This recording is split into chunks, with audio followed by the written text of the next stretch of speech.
दादा। ओ बेटे स्पॉट ईंट रखो यहाँ पे। आप अपने ड्रम वाले सिस्टम पे आ जाइए। जो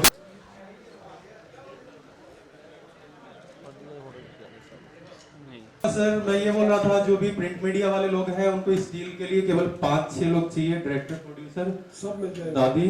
तो पहले आगे थोड़ा होना यार। करो करो करो, मुहूर्त करो आप।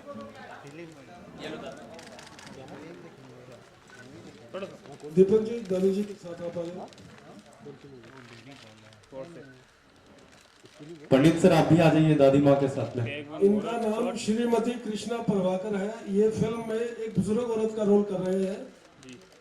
80 साल की बुजुर्ग औरत का, जो पार्टीशन में परेशान हो गया। थोड़ा अगर घुटने बजाओगे तो अच्छा है, पीछे वो ये कटआउट देखेगा पीछे। हमारे लिए खुशकिस्मती की बात है कि हम 80 साल के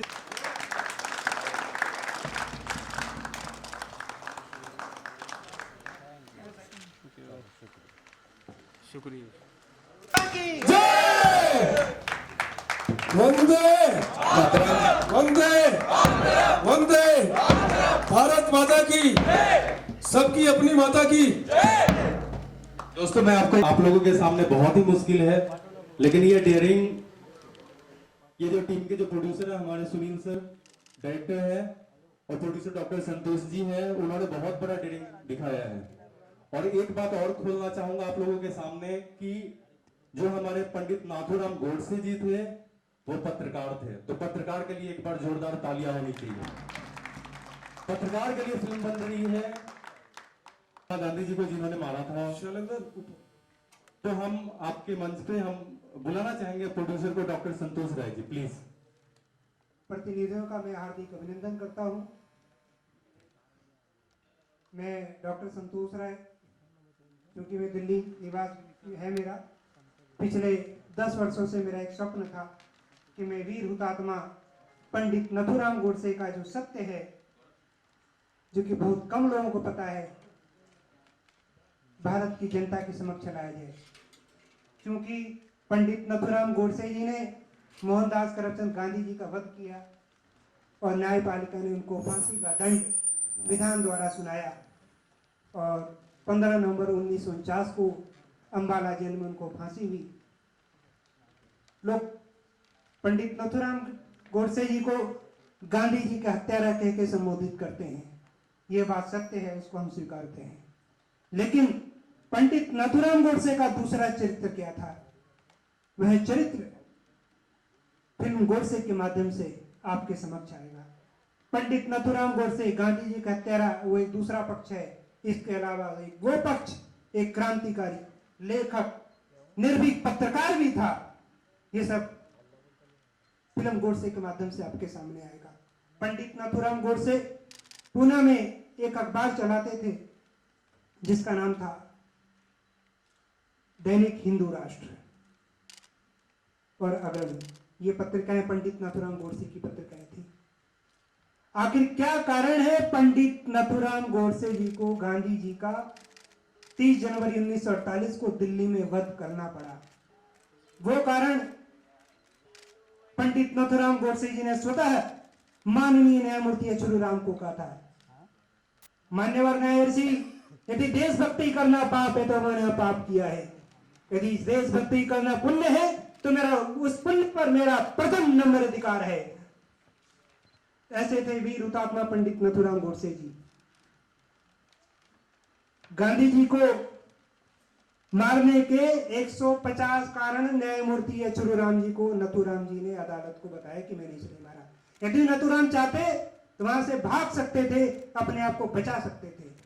नथुराम ने 30 जनवरी 1948 को बिरला हाउस में अपने आप को वहीं गिरफ्तारी दी और कहा मैंने गांधी जी को मारा।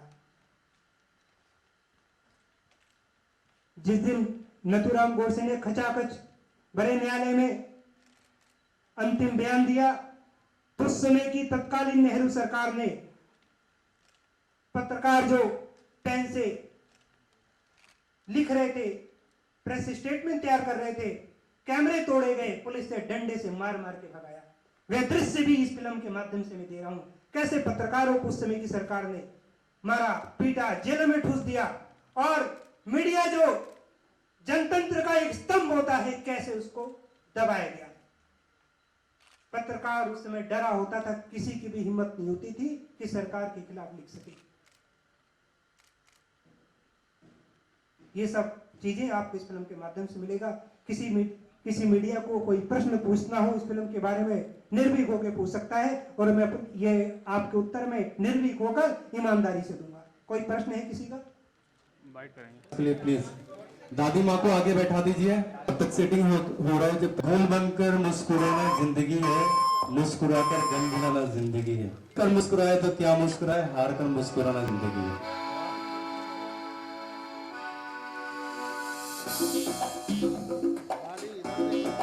आज यहाँ पे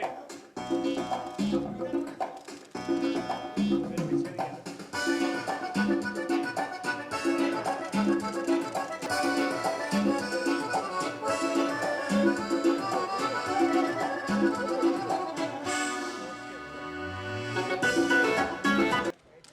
लाइट दादा है यहाँ पे, लाइट दादा है, थोड़ा सा स्टैंड हाइट कीजिए उसको।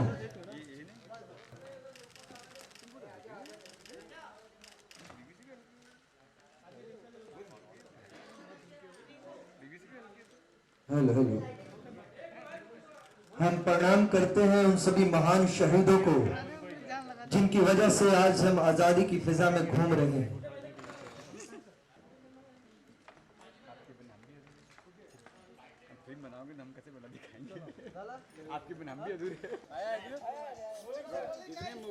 हाँ जी, हाँ जी, साइलेंट। ऐसा है, मैं एक बार दिल्ली के चांदनी चौक में घूम रहा था, वहाँ पे मुझे एक किताब मिली गांधीवत। जब मैंने उस किताब का पहला पृष्ठ खोला तो उस पृष्ठ पे लिखा था, नाथूराम गोडसे के वर्ड्स लिखे हुए थे कि कल का कोई ऐसा इतिहासकार अगर आएगा तो मेरे बारे में क्या है, सच है या झूठा है, वो लोगों के सामने आएगा। वो दो लाइनें मुझे इतनी टच कर गई कि मैंने कहा शायद वो इतिहासकार मुझे बनना चाहिए। और गोडसे को मैंने एक बेटे की तरह अडॉप्ट किया है। मेरा कोई औलाद नहीं है, मेरी औलाद मेरा गोडसे है। और उस गोडसे के लिए जब मैं भागा इधर उधर ढूंढने के लिए कि उस गोडसे को कोई बाप मिले, माँ की तरह उसको गोद में लेके घूम रहा था, तो मुझे डॉक्टर संतोष राय से मुलाकात हुई, जिन्होंने पूरी तरह मेरा साथ दिया। और एक ऐसा डेयरिंग मैन, एक छोटी सी एज का 40 साल का क्रांतिकारी लड़का जब मुझे मिला, उसने मुझे कहा कि आपका सपना मैं पूरा करता हूँ। मैंने कहा डॉक्टर साहब आप मेरे लिए क्या कर सकते हैं? डॉक्टर साहब ने कहा या मर जाऊँगा या मार दूंगा, लेकिन गोडसे स्क्रीन पे आएगी। तो ऐसी एक क्रांतिकारी के लिए मैं कह रहा हूँ कि मैं उसको सल्यूट करता हूँ, उस प्रोड्यूसर को, जिस प्रोड्यूसर ने मेरे जैसे आर्टिस्ट का सपना पूरा करने में अपना पूरा दम दिखाया। तो कौन से पक्ष लिए उनके? हमने इसमें सबसे बड़ा पक्ष ये लिया है, क्योंकि फिल्म के बारे में अभी मैं आपको ज़्यादा नहीं बोल सकता, this is a very controversial subject.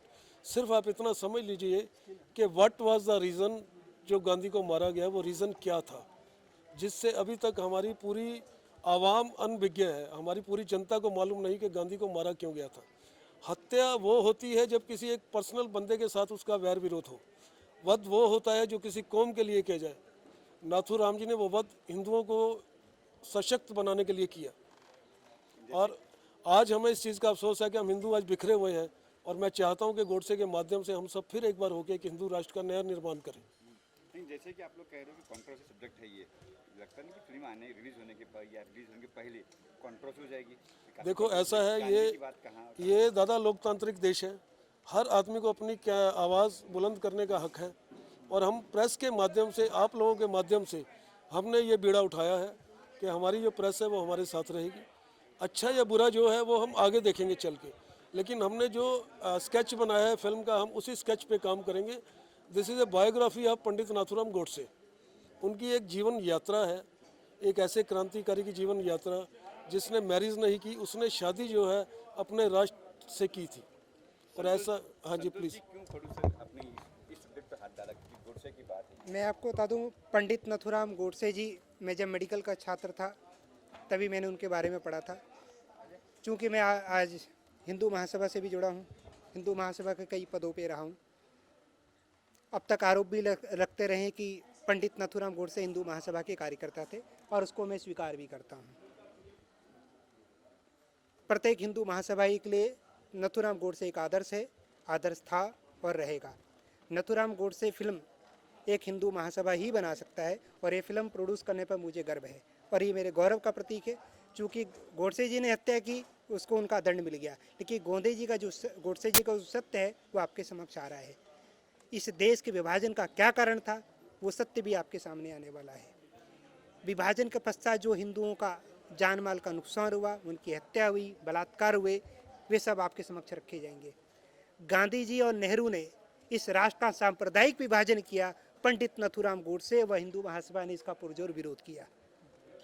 हमने अखंड भारत, अखंड राष्ट्र की कल्पना की थी, गांधी जी ने देश का विभाजन सांप्रदायिक आधार पर किया। नथुराम गोडसे की गांधी जी से कोई दुश्मनी नहीं थी, गांधी जी ने उनकी कोई भैंस खोल ली, कदे ही नहीं। संतोष जी, फिल्म इसलिए आ रही है क्योंकि बीजेपी सरकार में पहले कांग्रेस सरकार थी, तो शायद डर था कि गांधी मैं आपको और बता दूं, जब कांग्रेस सरकार थी तभी हमने शूट प्रारंभ कर दिया था। दिल्ली में हमने शूट किया, बिरला हाउस में किया, बिरला मंदिर के पास किया, ताल कटोरा स्टेडियम के पास हमने शूट किया, तुगलकाबाद किया, अम्बाला जेल जो कि इस समय हरियाणा में है, कांग्रेस सरकार, हमने वहाँ शूट किया, हिमाचल में शूट किया जहाँ कांग्रेस की सरकार है। ठीक है, गोडसे फिल्म बनाने वाले डरते नहीं हैं, हम क्रांतिकारी लोग हैं और कोई भी परिणाम को हम भुगतने को तैयार हैं। आज क्या हो रहा है फिल्म में, क्या आज हम नथुराम गोडसे जो फिल्म है, एक गोडसे जब हाई स्कूल का छात्र है, स्कूल में जो मस्ती होती थी उस गाने का शूट था। तो आप गांधी जी को देशभक्त मानते हैं या नहीं? देखिए, मेरा निजी विचार है, मैं उनको एक अच्छा व्यक्ति मानता हूँ, देशभक्त नहीं मानता। यदि वो देशभक्त होते तो देश का सांप्रदायिक विभाजन न करते, पाकिस्तान का निर्माण करने में सहयोग न देते। अब मैं आपके सामने अपने म्यूज़िक डायरेक्टर जिनका आज हमने ये गाना यहाँ पे पिक्चराइज किया है, उनसे मिलवाऊंगा प्लीज़। ये आशु पंजाबी हैं, ये हमारे फिल्म के शैलेंद्र गौड़, जिनको आपने वीर सावरकर में देखा होगा, विष्णु पंत करकरे, पंकज विष्णु जी, नमस्कार। किसी तारुफ के मोहताज नहीं है, शशि शर्मा जी वीर सावरकर का करेक्टर कर रहे हैं। तो अब आप आशु जी कुछ कहना चाहेंगे? जी इस फिल्म के बतौर म्यूजिक डायरेक्टर मैं यही कहना चाहूँगा। सर आप सेंटर में आइए। जी हाँ बिल्कुल क्यों नहीं। सॉरी, बतौर म्यूज़िक डायरेक्टर मैं यही कहना चाहूँगा कि जब ये गीत बनने के लिए मेरे पास आए, सुनील प्रभाकर जी हमारे डायरेक्टर साहब बहुत ही बेहतरीन डायरेक्टर हैं, और प्रोड्यूसर डॉक्टर संतोष राय जी, जब इन्होंने मुझे ये 2 गीत सुनाए, मैंने 2 गीतों का म्यूज़िक किया है, तो इसमें एक गीत मैं सुन के मैं सच्ची बताऊँ, उसी वक्त मुझे मेरे रोंगटे खड़े हो गए, इतना प्यारा गीत था, जो हमारे क्रांतिकारियों के भीषम पितामह स्वतंत्र वीर सावरकर जी का लिखा हुआ गीत, ज्योस्तुते श्री महन मंगले। ये मेरे लिए एक बहुत नई बात भी थी। मैंने हालांकि पहले म्यूज़िक किया है, पंजाबी फिल्मों में किया है, बहुत सारे एल्बम निकाले हैं, लेकिन मेरे लिए एक चैलेंज था। संस्कृत और मराठी भाषा का ये गीत 1966 में लता जी ने गाया है, और मुझे हमारे सुनील प्रभाकर जी ने ये कहा कि इसे किसी राग पे आधारित कीजिए। तो मैंने शास्त्रीय संगीत सीखा हुआ है, मेरे गुरुओं की देन है, तो उनसे जो प्रेरित होकर मैंने मालकोंस राग में इस गीत को सजाया। हमारे भाई साहब की भी फरमाइश थी कि ऐसा ही राग होना चाहिए, तो वो एक ऐसा गीत बना है, शायद बहुत अरसे के बाद ऐसा गीत आ रहा है। रफ़ी साहब का एक गीत आया था, मन तरपत हरि दर्शन को आज, आपको याद होगा, बहुत पुराना गीत है, लेकिन आज वो पुरानी याद, पुरानी तरह का फिल्मांकन इन्होंने उस गीत का किया है। आपको बिल्कुल ऐसे लगेगा कि आज से कम 50, 60, 70 साल हम पीछे चले गए हैं। ये इनकी डायरेक्शन का कमाल है, हमारे जो कोरियोग्राफर है कानू मुखर्जी, उनका कमाल है कि गीत बहुत ही प्यारा इन्होंने शूट किया है। जैसा मैंने म्यूज़िक किया है, कोशिश किया कि बहुत अच्छा हो, वैसा ही इन्होंने गीत उसको शूट किया है। और दूसरा गीत एक स्कूल की मस्ती है, जिसमें थोड़ा कॉमेडी भी है, लेकिन स्टायर है, उसके वर्ड बहुत प्यारे लिखे हैं हमारे सुनील प्रभाकर जी, जो कि राइटर भी बहुत अच्छे हैं। इन्होंने लिखा है कि बिन मांगे मोती मिले, मांगे मिले ना भीख, बिन मांगे मोती मिले, मांगे मिले ना भीख, चाहे जितना जोर जोर से चीख रे भैया चीख। जी क्यों नहीं, हाँ, मैं जो आज गाना शूट हो रहा है उसी की लाइनें सुना रहा हूँ। बिन मांगे मोती मिले, मांगे मिले न भीख, बिन मांगे मोती मिले हैं, मांगे मिले न भीख। चाहे जितना जोर जोर से चीख रे भैया चीख, चाहे जितना जोर जोर से चीख रे भैया चीख, बिन मांगे मोती मिले, मांगे मिले न भीख, हे बिन मांगे मोती मिले, मांगे मिले न भीख। शुक्रिया।